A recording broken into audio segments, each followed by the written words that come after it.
Hello student, hello all of you. हम आपको RBC class 8 का जो कंप्यूटर करा रहे हैं उसका फर्स्ट चैप्टर तो ऑलरेडी कंप्लीट है विद क्वेश्चन आंसर। हम इसे कंप्लीट कर चुके हैं। हमारा सेकंड चैप्टर चल रहा है, अध्याय 2 चल रहा है। अध्याय 2 का जो नाम है स्प्रेडशीट है, जिसमें कि हम चैप्टर के साथ साथ ही प्रैक्टिस भी कर रहे हैं। MS एक्सेल पे हम आपको प्रैक्टिस करवा रहे हैं। इसके 3 पार्ट पहले अपलोड किए जा चुके हैं, अगर आपने नहीं देखा देख लीजिएगा। इसके आगे का हम पोर्शन देखते हैं। चैप्टर आपका काफ़ी बड़ा है, इसलिए कई सारे पार्ट इसके बन रहे हैं। 1 या 2 पार्ट में काफ़ी बड़ा आपका हो जाता है वीडियो, तो देखने में दिक्कत होती है। चलिए स्टार्ट करते हैं। जो आपके ये चैप्टर कंप्लीट होने के बाद हम इसके क्वेश्चन आंसर एक्टिविटी भी करेंगे और आपको चैप्टर कराने के साथ साथ ही लाइव प्रैक्टिस भी करा रहे हैं। तो आपने अगर पहले की वीडियो नहीं देखे देख लीजिएगा। ये आपके आरबीएससी की न्यू बुक है अकॉर्डिंग टू न्यू सिलेबस। चलिए यहाँ हम इस सब को कंप्लीट कर चुके हैं। इसकी प्रैक्टिस शॉर्टिंग वाला पोर्शन फर्स्ट वीडियो में ही कंप्लीट हो गया था। असेंडिंग और डिसेंडिंग जो शॉर्टिंग थी उससे हमने प्रैक्टिकली करके भी देखा था, ठीक है, कि किस तरह से आप शॉर्ट कर सकते हैं। फिल्टर को लगाना भी हमने फर्स्ट वीडियो में ही सीख लिया था, ठीक है। और छोटे से बड़े क्रम में आप अल्फ़ाबेट को या नंबर को कैसे अरेंज कर सकते हैं वो भी हम देख चुके हैं। कस्टम शॉर्टिंग को भी हमने कंप्लीट कर लिया था। फिल्टरिंग क्या थी, फिल्टर आप कैसे कर सकते हैं डाटा को, वो भी हमने करके प्रैक्टिकली भी देख लिया था, ठीक है। दूसरा जो सेकंड वाला आपका पार्ट था उसमें हम यहाँ से स्टार्ट हमने किया था, फॉर्मूला और फंक्शन से स्टार्ट किया था, पर ये बीच में वीडियो बंद होने का ज़्यादा बड़ा नहीं बन पाया था, तो आपका यहीं तक सेकंड वाला पार्ट खत्म हो गया था। सेकंड वीडियो यहीं तक हो पाया था। थर्ड पार्ट में हमने इसके थर्ड जो पार्ट आपको मिलेगा उसको आपको फार्मूला एडिटिंग से मिलेगा कि ये हमने फार्मूलों को जो है प्रैक्टिस करके देखे थे। सारे फार्मूले, ये एग्जाम्पल जो आपको दिए गए हैं इन सबको हमने प्रैक्टिस करके देख लिया था लाइव क्लासेस में। ये जो भी आपके फॉर्मूले हैं इस हमको हमने प्रैक्टिस करके देख लिया था। इस फॉर्मूले को भी हमने बना के देख लिया था कैसे आप इसे बना सकते हैं, ठीक है। टेबल में करके देख लिया था हमने एक्सेल की। फंक्शन को हम कर रहे थे। फंक्शन में सम फंक्शन हम कर चुके थे, करके देख लिया था हमने प्रैक्टिकली। सम फंक्शन क्या होता है ये हम पढ़ चुके थे। इसके बाद में यहाँ पर आपके जो फंक्शन दिए गए हैं इनको भी हमने कंप्लीट कर लिया था, ठीक है। ये फंक्शन का लेकिन हमने जो है ये फंक्शन यहाँ तक राउंड तक हम कंप्लीट कर चुके हैं। ये वाले फंक्शन, ये टेबल हमने आपको कंप्लीट करा दी थी। मैंने आपको कहा था ये टेबल आपको याद रखनी है, ठीक है। तो ये जो हमने किए थे इसका हमने प्रैक्टिकल करके नहीं देखा था, तो चलिए मैं आपको प्रैक्टिकली दिखा दूँ। ये फॉर्मूले आपको कहाँ पर मिलेंगे।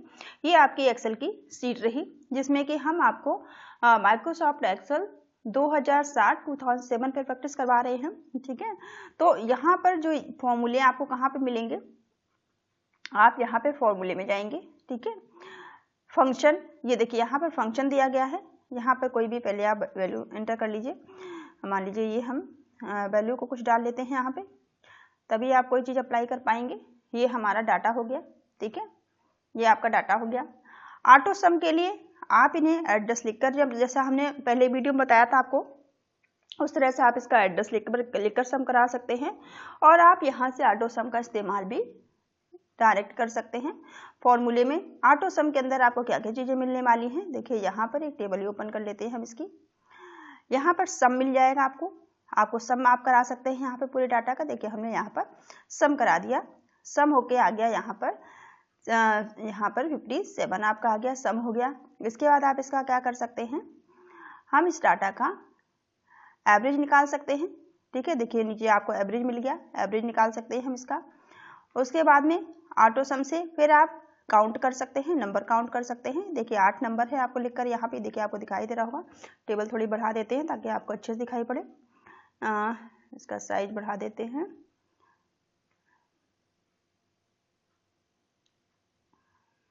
आई होप अब आपको दिखाई दे रहा होगा, ठीक है, अच्छे से आपको दिख रहा होगा। अभी थोड़ा सा कम कर देते हैं, नहीं तो आपको नहीं दिक्कत होगी।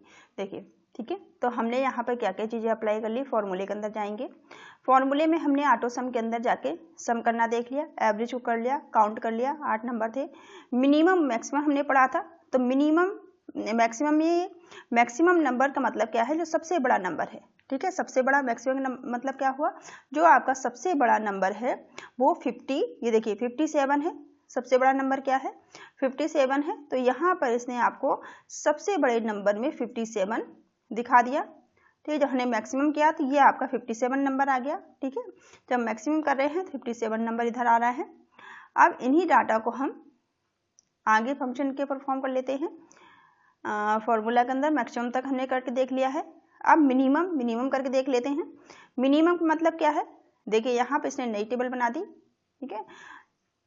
अब यहाँ पर ये जो नई टेबल आपकी बनकर आई है, यहाँ पर हम मिनिमम निकाल के देख लेते हैं कि इनमें से सबसे मिनिमम नंबर कौन सा रहने वाला है। तो यहाँ पे साइज बढ़ा लेते हैं ताकि आपको दिखाई दे। अब इसमें हम मिनिमम नंबर देख लेते हैं कि सबसे मिनिमम नंबर कौन है। तो आपका 4 जो है सबसे मिनिमम नंबर है, सबसे छोटा नंबर है। देखिए सबसे छोटा नंबर 4 है। 4 यहाँ पर दे दिया इसने कैलकुलेट करके आपको। इसके बाद में आपको मोर फंक्शन में जाएंगे। देखिए हमने सम करके देख लिया, एवरेज करके देख लिया, काउंट नंबर करके देख लिया, मैक्सिमम मिनिमम देख लिया, और मोर फंक्शन में देखते हैं अब क्या है। यहाँ मोर फंक्शन में आप नंबर किस नंबर का आप निकालना चाहते हैं। जैसे D3 का एड्रेस आ रहा है तो D3 में इक्वल टू 23 है। इसी तरह से आप किसी और नंबर में यहाँ पर आप नंबर दे सकते हैं। मोर में आप फंक्शन को इस तरह से अप्लाई कर सकते हैं। देखिए यहाँ कर लेते हैं इसको। अब यहाँ पर हमने मान लिया हमने 5 ये इसका एड्रेस दिया है D5 हम यहाँ कर देते हैं, क्योंकि ये 5 की जो है ये रो कौन सी आ रही है, 5 आ रही है। रो ये 5 नंबर लिखा है तो ये रो तो 5 है, और इसका कॉलन कौन सा है, E, तो इसका हम लेते हैं E कॉलन है। तो हम यहाँ पर इसका ले लेते हैं इस वाले का। तो यहाँ पे देखिए इसने एड्रेस क्या दिया आपको, E5 दे दिया, ठीक है। वैसे इसी तरह से हम अगर इसका 57 का एड्रेस लेना चाहते हैं तो यहाँ पर हम क्लिक करेंगे। तो यहाँ पर इसने 57 का एड्रेस देखिए, यहाँ पर 57 E9 आ गया, क्योंकि E तो आपका कॉलन है, ये E लिखा हुआ पर कॉलन है, और ये 57 जिस पे आ रहा है ये आपकी रो जो है वो 9 है, ठीक है। इस तरह से भी आप इसे निकाल सकते हैं मिनिमम और मैक्सिमम, या आप फंक्शन का इस्तेमाल करके भी इन्हें कर सकते हैं आप। इस तरह से हमने मोर फंक्शन को देखा, ठीक है, मोर फॉर्मूले में देखा। अब यहाँ पर फंक्शन में चलिए देख लेते हैं। ये फंक्शन ही थे आपके, तो फंक्शन आप यूज करना हमने देखा। इस तरह से आप यहाँ पर कोई भी एड्रेस लिखकर भी यहाँ परफॉर्म करवा सकते हैं, ठीक है। कोई भी यहाँ पे देखिए वैल्यू आ रही है, D3 की वैल्यू कितनी है, D3 की जो वैल्यू है यहाँ पर देखते हैं D3, ये रहा D3, ठीक है। D3 की वैल्यू 23 है, ठीक है, 23 है। तो इसने हमने दोबारा D3 को सिलेक्ट कर दिया, तो इसने D3 प्लस D3 कर दिया, ठीक है, और दोनों को प्लस करके 56 दिखा दिया। यहाँ पर आप कोई दूसरा ऑपरेटर ले सकते हैं, ठीक है। अब हम यहाँ पर इसको ना लिखकर इसको हटा देते हैं। यहाँ पर 4 और 5 यानी कि D4 को ले लिया हमने, D4 को यहाँ पर हम इसमें कोई यहाँ पर इसको D4 को क्या करते हैं, प्लस करा देते हैं, ठीक है। D4 हो गया, D4 प्लस कर दिया।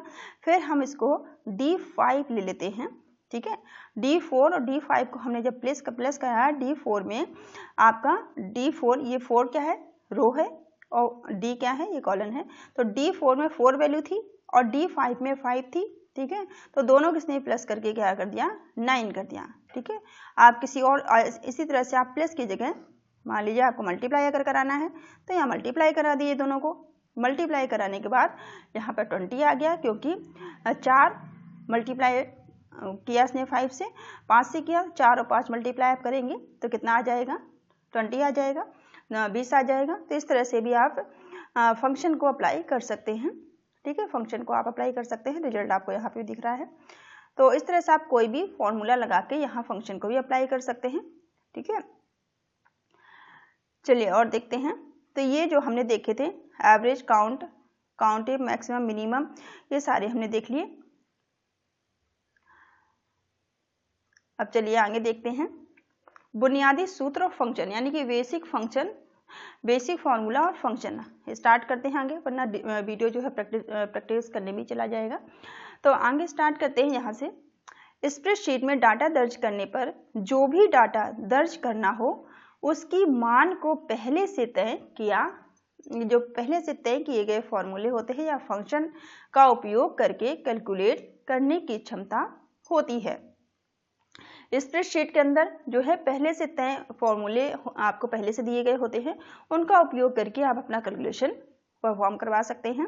इसे स्प्रेडशीट फॉर्मूला या बेसिक स्प्रेडशीट फॉर्मूला भी कहा जाता है। क्या कहते हैं कि स्प्रेडशीट फॉर्मूला या फिर इसे बेसिक स्प्रेडशीट फॉर्मूला कहा जाता है। इसी तरह से जैसे कि मैथमेटिक्स में सवालों को हल करने के लिए फॉर्मूला का इस्तेमाल करते हैं। ठीक है, मैथ में जो आप सवालों में आप फॉर्मूला का इस्तेमाल करते हैं, ठीक उसी प्रकार से आपको स्प्रेडशीट में भी बेसिक फॉर्मूले आपको मिल जाते हैं। उसमें आप बेसिक फॉर्मूलों को अप्लाई करेंगे, जैसे कि हमने सारे वीडियो में साथ साथ करना सीखा है, उसी तरह से आप उपयोग करके अपने डाटा को कैलकुलेट करा सकते हैं। योग सम फॉर्मूला का इस्तेमाल करके हमने देख लिया, दोनों तरह से अपने फंक्शन को लगा के देख लिया और डायरेक्ट भी ऑटो सम करवा के भी देख लिया हमने। स्प्रेडशीट सॉफ्टवेयर में सम फॉर्मूला एक सबसे अधिक उपयोग किया जाने वाला फॉर्मूला है। जो सम फॉर्मूला है स्प्रेडशीट में, इसको सबसे ज़्यादा उपयोग किया जाने वाला एक फॉर्मूला है। इसका उपयोग शीट में 2 या अधिक नंबर्स वैल्यू को जोड़ने के लिए किया जाता है। किस लिए किया जाता है? नंबर्स को जोड़ने के लिए हम स्प्रेडशीट फॉर्मूले का उपयोग करते हैं। सिंटैक्स क्या है इसका? इक्वल टू आप लगाएंगे, ठीक है, इक्वल टू लिखेंगे, सम लिखेंगे, ब्रैकेट के अंदर आप सेल का जो है रो और कॉलम का एड्रेस लिखेंगे, यानी कि A1 और B1, इसी तरह से आप इसका एड्रेस देंगे। तो सम इक्वल का साइन आप पहले जरूर लगाएंगे, इक्वल का साइन देखिए लगाया, ब्रैकेट सम लिखा, ब्रैकेट के अंदर B2, ठीक है, B क्या है? B तो आपका कॉलन हो गया, 2 क्या है? रो है, और C क्या है? कॉलन है, और B 2 क्या है? ये रो है। तो इसका आपने एड्रेस लिखा, आप दिए गए कुछ सेल को जोड़ सकते हैं। इन दोनों सेल को ये जोड़ने का कार्य करेगा, इसमें जो भी आपकी वैल्यू है उसे जोड़ने का कार्य करेगा। ठीक है, इसी तरह से हम equal to sum 5D is to D9, ठीक है, यहाँ से यहाँ तक आप D5 से लेकर D9 तक की वैल्यू को हम जोड़ना चाहते हैं, तो इसका उपयोग करेंगे। चलिए इस वाले फॉर्मूले को हम करके देखते हैं। ठीक है, इसका मैं आपको करके दिखाती हूँ। यहाँ पे आप किस तरह से एक्सेल की शीट पे से परफॉर्म करेंगे। चलिए, ये हमारे पास डाटा रहा, ठीक है, हम कहीं भी से ले लेते हैं। मान लीजिए हमने यहाँ पे से सम कराया, हमें यहाँ पे से सम कराना है, ताकि आपको चीज़ें क्लियर हो जाएं। ठीक है, कोई दिक्कत नहीं है। यहाँ से जो है रो 3 से हम लेंगे। रो 3 में जो रो 3 है और कॉलन E है, इसके अंदर यहाँ पर क्या लिखा हुआ है? 20 है। ठीक है, 20 का एड्रेस क्या होगा? 20 यहाँ पर लिखा हुआ है, तो हम यहाँ पर सबसे पहले इक्वल का साइन लगा देंगे, ठीक है, और फिर सम लिख देंगे, लिख दिया, ब्रैकेट क्रिएट किया। ठीक है, ब्रैकेट के अंदर हमें क्या लिखना है? E, ये तो E वाला कॉलन है, और E और 3 ये रो है, तो ये E3 हमें लिख लेना है। तो E3 लिख दिया हमने। ठीक है, यहाँ तक क्लियर हुआ। E3 के बाद आप इसे क्या कराना चाहते हैं? सम कराना है हमें। ठीक है, हम यहाँ पर इस टू साइन लगा देते हैं। इसके बाद में हमें कहाँ तक सम कराना है? कहाँ तक आप सम कराना चाहते हैं? मान लीजिए हमें 3 कॉलम हम ले लेते हैं, ठीक है, 4, 5 और 6 तक ले लेते हैं, हमें यहाँ तक हमें सम कराना है बस। ठीक है, तो ये 6 में क्या है? 6 की ये रो क्या है? रो 6 है और कॉलन E है। ठीक है, यहाँ हमने जैसे क्लिक किया, इसने ऑटोमेटिकली ले लिया यहाँ का एड्रेस। ठीक है, E6 ले लिया। ठीक है, हमें कहाँ तक कराना है? E3 से E6 हम कराना चाहते हैं। ठीक है, या आप और आगे ले लीजिए, आप 9 तक कराना चाहते हैं, जैसे कि आपकी उसमें 9 दिया था, तो हम 9 ले लेते हैं। ठीक है, कोई दिक्कत नहीं है। तो E9 तक हमने ले लिया, तो E9 तक हमने ले लिया, पूरा एड्रेस आ गया यहाँ पर। ठीक है, अब सम कराने के जैसे ही हमने एंटर किया, वैसे ही उसने सम कर दिया। 111 आपको वैल्यू दे दी जोड़ के। ठीक है, 111 यहाँ पर आ गया, नंबर बड़ा कर देते हैं ताकि आपको क्लियर हो। तो इसने सारी वैल्यू को जो है जोड़ दिया, जोड़ के क्या कर दिया? आपको 111 रिजल्ट दे दिया। ठीक है, आप यहाँ इन वैल्यू को जोड़कर भी देख सकते हैं कि 20 से लेकर 57 तक क्या 111 आ रहा है, आप जोड़कर भी देख सकते हैं। तो इस तरह से हम डायरेक्ट फार्मूला से भी परफॉर्म कर सकते हैं। फार्मूला देखिए यहाँ लिखा हुआ आ रहा है, तो इस तरह से आप डायरेक्ट इस फार्मूले को हमने लगा के देखा। यहाँ पर D वाला कॉलन ले रखा था, हमने E वाला लिया है, कोई दिक्कत नहीं है। आगे हमने इसको करके देख लिया। यहाँ टेबल पे आपको वही करके दिखाया गया है। ठीक है, यहाँ पर टेबल वाले में इन्होंने क्या किया है? यहाँ D5 से, यहाँ से ये लिया इन्होंने, D5 से ये 5 लिखा हुआ है, 5 रो है, यहाँ से इन्होंने लिया D5 से और D9 तक, ये देखिए लिखा है D5 से D9 तक लिया, ये पूरी रो इन्होंने ली है। ठीक है, हमने E वाली ली थी, इन्होंने D वाली ली है, कोई दिक्कत नहीं, इसमें आप कोई भी ले सकते हैं, कोई भी इस्तेमाल कर सकते हैं। अधिकतम फॉर्मूला यानी कि मैक्सिमम फॉर्मूला, मैक्स हम करके देख चुके हैं, यानी कि सबसे बड़ी वैल्यू ये आप बता देता है, मैक्सिमम क्या होता है, सबसे बड़ी वैल्यू बता देता है। ठीक है, इसे ही आप मैक्सिमम को आप डायरेक्ट फॉर्मूला लगा के भी इस्तेमाल कर सकते हैं। Max formula basic cell basic Excel formula की श्रेणी में आता है। जो मैक्स फॉर्मूला है ये भी बेसिक एक्सेल की फॉर्मूला की श्रेणी में आता है। मैक्स फंक्शन का उपयोग सेल्स की रेंज में सबसे बड़ी संख्या को ढूंढने के लिए किया जाता है। ठीक है, मैक्स का उपयोग हम क्यों करते हैं, हमें सबसे बड़ी संख्या को ढूंढना होता है तो मैक्स का उपयोग करते हैं। आप फॉर्मूला लिखने का तरीका सिंटैक्स देख लीजिए, कैसे आप लिखेंगे मैक्स A1 से लेकर B1 तक। ठीक है, यहाँ पे 2 कॉलम भी कंपेयर कराया गया है। चलिए हम करके देख लेते हैं इसे। मैक्स लगा के 2 कॉलम यहाँ पे कंपेयर जैसे करा गया, तो हमारे पास 2 कॉलम कौन से हैं, डी और ई। हमारे पास 2 कॉलम है डी और ई, तो हम इन दोनों को कंपेयर कराएंगे, डी और ई को। ठीक है, तो हम कहीं पर भी लिख लेते हैं। चलिए इनको हटा देते हैं, जो रिजल्ट हमारे हैं इनको हटा देते हैं ताकि आपको समझने में दिक्कत ना हो। हमारे पास 2 कॉलम हैं तो उनमें हम कंपेयर करा लेंगे। चलिए 9 तक यहाँ ले रहे हैं, हम यहाँ तक 9 तक ले लेते हैं, कोई दिक्कत नहीं है। ठीक है, चलिए हम इन दोनों को कंपेयर करा रहे हैं। यहाँ पर हम फॉर्मूला लिख देते हैं, इक्वल लगाएंगे सबसे पहले। ठीक है, फिर आप क्या लिखेंगे, मैक्स MAX मैक्स लिख दिया हमने, ब्रैकेट लगाएंगे हम। ठीक है, ब्रैकेट के अंदर आपको कहाँ से कौन सी को कंपेयर कराना है, डी। ठीक है, आपको डी वाले को कंपेयर कराना है और ई वाले को, 2 कॉलम को लेना है आपको। ठीक है, देख लीजिए यहाँ पर क्या दिया हुआ है, यहाँ पर सिर्फ आपके कॉलम ए और बी को लिया गया है, हम डी और ई को ले लेते हैं। यहाँ कॉलम से कोई दिक्कत नहीं है, हमारे पास डी और ई है तो हम उन्हें ले लेते हैं। यहाँ पर हमने डी ले लिया, कॉलम डी ले लिया, डी कॉमा और ई ले लिया। ठीक है, हमें इसमें मैक्स लेना है कि इसमें से मैक्सिमम कौन सा है। चलिए यहाँ पे इसने तो नल दे दिया, चलिए कोई बात नहीं, दोबारा करके देखते हैं। मैक्स हमें निकालना है, इन दोनों हमने सिलेक्ट नहीं किया था इसलिए इसने ऐसा कर दिया है, कोई बात नहीं, हम सिलेक्ट कर लेते हैं सबसे पहले। ठीक है, अब सिलेक्ट करने के बाद आपको यहाँ पर फॉर्मूला लगाना है, हमने डी वाला लेना है हमें। ठीक है, डी का हमने एड्रेस यहाँ पे आपको लिखना पड़ेगा कि इन दोनों में से कौन सा जो है, तो चलिए एड्रेस लिख देते हैं सबसे पहले इसका। चलिए लिख लेते हैं यहाँ पे, क्योंकि हमने एड्रेस नहीं लिखा था इसलिए इसने ऐसे कर दिया था। तो MAX आप लिखेंगे, ब्रैकेट क्रिएट करेंगे, ब्रैकेट के अंदर आपको पूरा एड्रेस देना पड़ेगा, आप किस किस कॉलम को और किस किस को आपको जो है मैक्स निकालना है, किस किस का। तो हम D3 ले लेते हैं, क्योंकि हमारी जो रो है D3 देख सिलेक्ट होगी। ठीक है, D3 हमने ले लिया जिसमें हम मैक्स कराना चाहते हैं, और उसके बाद में हम D यहाँ पर E3 को ले लेते हैं या E5 को ले लेते हैं, किसी को भी आप E6 ले लीजिए। यहाँ पे हमने E6 ले लिया। ठीक है, हम दोनों में कंपेयर करा रहे हैं। अब यहाँ पर देखिए कौन सी मैक्सिमम वैल्यू है, ये आपको यहाँ पर 23 जो है मैक्सिमम वैल्यू है। यहाँ पे इसने रिजल्ट आपको दे दिया कि 23 आपकी जो है इस दोनों में मैक्सिमम वैल्यू है। दोनों भी हमने जो कॉलम में हमने वैल्यू इसको दी थी, एड्रेस दिया था, उसमें मैक्स वैल्यू जो है 23 आ गई। इसमें आप देख सकते हैं दोनों में मिलाकर सबसे बड़ी वैल्यू 23 ही है, तो आपको मैक्स वैल्यू यहाँ पर 23 दे दी गई। यहाँ पे इसका देखिए, यहाँ पे फॉर्मूला भी लिखा हुआ है, यहाँ आप देख सकते हैं, आपको दिख रहा होगा ये फॉर्मूला लिखा हुआ है। तो इस तरह से हम फॉर्मूला लिखकर भी मैक्स की वैल्यू निकाल सकते हैं। कितने भी कॉलम की निकाल सकते हैं आप मैक्सिमम, चाहे जितने भी कॉलम लिखेंगे आप उनमें से कंपेयर करके, जितना आप एड्रेस देंगे उनको कंपेयर करके वो आपको दिखा देगा मैक्स वैल्यू।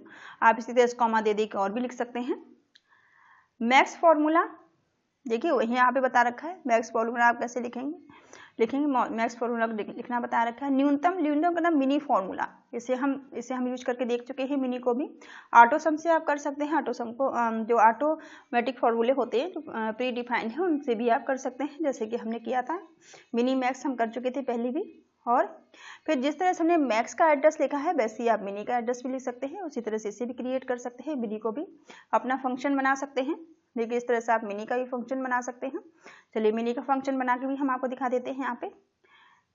यहाँ पे जैसे हमने मैक्स निकाला था वैसे ही हम मिनी निकाल लेंगे, कहीं पर भी आप निकाल सकते हैं। यहाँ पर हमें मिनी निकालना है, तब इक्वल साइन लगाएंगे सबसे पहले।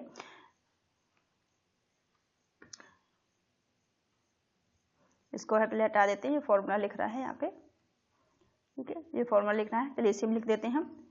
इक्वल टू लगाएंगे, मिन लगाया आपने, ब्रैकेट क्रिएट किया, ब्रैकेट के अंदर किस किस वैल्यू का आप मिन निकालना चाहते हैं वो आपको बताना है। हम मान लीजिए हमने मिन ले लिया, यही हम सेम एड्रेस ले लेते हैं, D3 का ले लेते हैं। D3 ले लिया हमने, ठीक है, कॉमा लगा दिया, कॉमा लगा के उसके बाद में हमने और कंपेयर करा लिया, D6 ले लिया, D6 का हम निकाल रहे हैं, और इसके बाद में हमने जो है E4 ले लिया, E4। इन तीनों में हम कंपेयर करा रहे हैं, तो इसमें कौन सा मिनी यानी कि सबसे छोटी वैल्यू कौन सी है वो आपको बतानी है इसमें। तो यहाँ पर जो है सबसे छोटी वैल्यू इसमें 4 थी, तो यहाँ पर 4 लिखकर आपका आ गया, 4 रिजल्ट आपका आ गया है। और अगर इसी तरह से आपको डायरेक्ट आप फॉर्मूला नहीं लिखना चाहते हैं तो आप फंक्शन में जाइए, यहाँ पे फॉर्मूला में जाइए, ऑटो सम वाले में यहाँ पे आपको मिल रहा है मिनी, यहाँ से आप मिनी करके भी वैल्यू को निकाल सकते हैं। तो इसमें मिनिमम वैल्यू आपके पास 3 आ जाएगी, 4 4 3 मिनिमम वैल्यू जिनमें से है, इन दोनों में से इसने कंपेयर कर दी। मिनिमम वैल्यू इस वाली रो की 4 है, इसकी 4 ही है, इसकी 5 है, इसकी 6 है मिनिमम वैल्यू, इसकी 7 है, और इसकी 12 है, और इसकी 3 है। तो इस तरह से मिनिमम वैल्यू को इस तरह से भी डायरेक्ट भी आप इसकी मिनिमम वैल्यू को निकाल सकते हैं। तो ये हमने दोनों तरह से देखा कि आप फॉर्मूला बनाकर भी निकाल सकते हैं और वैसे भी निकाल सकते हैं, डायरेक्ट भी निकाल सकते हैं। औसत, एवरेज भी हम देख चुके हैं। एवरेज को आप डायरेक्ट भी निकाल सकते हैं और आप अपना फॉर्मूला बनाकर भी, फंक्शन बनाकर भी एवरेज को निकाल सकते हैं।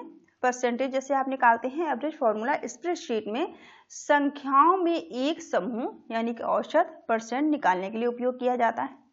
तो एवरेज को भी आप इस तरह से उपयोग कर सकते हैं। एवरेज में जिस नंबर का आपको एवरेज निकालना होगा उसका आपको क्या करना होगा, एड्रेस लिखना होगा। अगर आप पूरे का निकालना चाहते हैं, पूरी कॉलम का, पूरी रो का निकालना चाहते हैं तो आप डायरेक्ट फॉर्मूला एवरेज लगा देंगे, जैसे कि हमने सीखा है एवरेज लगाना, तो एवरेज आ जाएगा। लेकिन अगर आपको बीच बीच में किसी का निकालना है तो आप एड्रेस लिख के, इस तरह से एड्रेस लिख कर भी निकाल सकते हैं। आई होप अभी तक आपको एड्रेस लिखना आ गया होगा। अब यहाँ पर गिनने के लिए यानी कि काउंट करने के लिए फॉर्मूला है, काउंट करने के लिए आप उसी तरह से फॉर्मूला बना सकते हैं। सिंटैक्स देखिए उसी तरह से है, यहाँ भी सेम है। काउंट आप डायरेक्ट भी सबका करवा सकते हैं। अगर आप किसी कॉलम का, किसी रो का कराना चाहते हैं बीच बीच में, तो आप फॉर्मूला लिखकर भी अपना फंक्शन बनाकर भी कर सकते हैं। काउंट का अर्थ होता है गिनना। स्प्रेडशीट में काउंट फंक्शन का नाम, जो काउंट फंक्शन जो होता है, काउंट फंक्शन का काम सेल की एक रेंज, जो सेल आपके होते हैं यानी सिंगल एंटिटी, जो ये सेल है, सेल की रेंज में उन सेल को काउंट करना है जिनमें केवल संख्या यानी कि नंबर मौजूद होते हैं। ये केवल नंबर को ही काउंट करता है, ये बात ध्यान रखिए। काउंट जो है नंबर को काउंट करेगा, ठीक है। इस तरह से आप फंक्शन लिख सकते हैं। इन्होंने यहाँ पूरा फंक्शन लिखा तो इसने आपको काउंट करके यहाँ पे आपको बता देगा कितने नंबर हैं, ठीक है। काउंट करके बता देगा कि आपके पास कितने नंबर हैं, 1 2 3 4 5, इस तरह से बताएगा कितने नंबर आपके पास है, ठीक है। अब यहाँ पर प्रोडक्ट फॉर्मूला यानी कि गुणा करने वाला फॉर्मूला, ठीक है, इसे भी हम करके देख चुके हैं। फॉर्मूला लिखकर हमने आपको बता दिया था कि स्प्रेडशीट में प्रोडक्ट फंक्शन का प्रयोग एक साथ कई संख्याओं का गुणन निकालने के लिए किया जाता है, ठीक है। गुणा करने के लिए आप जो है प्रोडक्ट फंक्शन का उपयोग करते हैं। गुणा करने के लिए आप चाहें तो फॉर्मूला में नंबर भी टाइप कर सकते हैं।